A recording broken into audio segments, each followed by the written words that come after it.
జమ్మికుంట పట్టణ మరియు పరిసర ప్రాంత ప్రజలకు శుభవార్త. సోలార్ గృహ విద్యుత్ ఉత్పత్తి రంగంలో సరికొత్త శకం.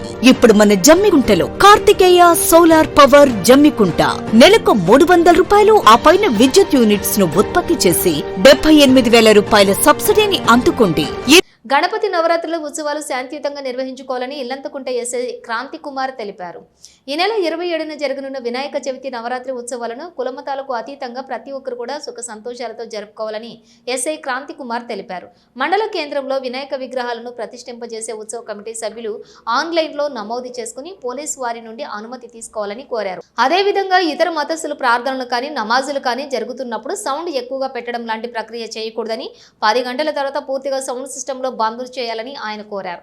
అదేవిధంగా వినాయక విగ్రహాలను ప్రతిష్ఠింపజేసేటప్పుడు కూడా ఎలాంటి ఇబ్బందులు కలగకుండా చూసుకోవాలని, ట్రాఫిక్ కు అంతరాయం లేని ప్రదేశాలలో విగ్రహాల ప్రతిష్టాపన జరగాలని ఆయన సూచించారు.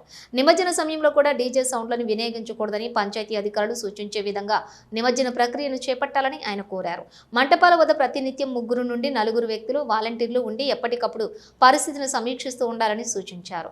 ఇబ్బందికరమైనటువంటి సంఘటనలు కనుక జరిగినట్లయితే వెంటనే పోలీసు సిబ్బందికి తెలియజేయాలన్నారు.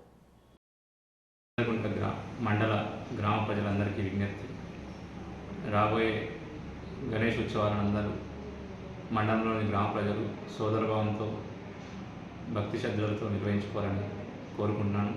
దాంతోపాటు ఉత్సవ మండపాలు నిర్వహించే ఆర్గనైజర్స్ అందరూ తప్పనిసరిగా ఆన్లైన్లో నమోదు చేసుకోవాలి. భద్రతా దృష్ట్యా ఖచ్చితంగా ఆన్లైన్ నమోదు తప్పనిసరి చేయడం జరిగింది. ఎలాంటి సంఘటనలు జరగకుండా ఆర్గనైజర్స్ బాధ్యత వహించాల్సి ఉంటుంది. దాంతోపాటు ప్రతి మండపం దగ్గర 3 నుంచి 4 వాలంటీర్లు ఖచ్చితంగా ఉండాలి. ఈ వాలంటీర్లు ఎప్పుడూ అందుబాటులో ఉండి ఆ మండపాల దగ్గర వారి యొక్క సేవలు చేస్తూ ఉండాలి.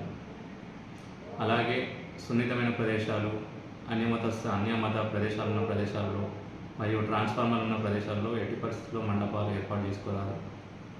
ఆన్లైన్లో నమోదు చేసిన ప్లేస్లో మేము పరిశీలించిన పిదపు మాత్రమే పర్మిషన్ ఇవ్వడం జరుగుతుంది. పరిశీలిస్తూ ఉండాలి. 10 గంటల తర్వాత, రాత్రి 10 గంటల తర్వాత ఎట్టి పరిస్థితుల్లో సౌండ్ సిస్టమ్ పెట్టరాదు. డీజే పర్మిషన్ ఎట్టి పరిస్థితుల్లో ఇవ్వడం జరగదు. ముందుగానే డీజే వారికి, మన మండలంలో ఉన్న డీజే ఆపరేటర్లందరికీ ఈ ద్వారా విజ్ఞప్తి చేస్తున్నాను. ఏంటంటే ఎట్టి పరిస్థితుల్లో వినాయక నిమజ్జన సమయంలో కానీ వినాయక మండపాలలో కానీ డీజే పెట్టడానికి లేదు, అనుమతి లేదు.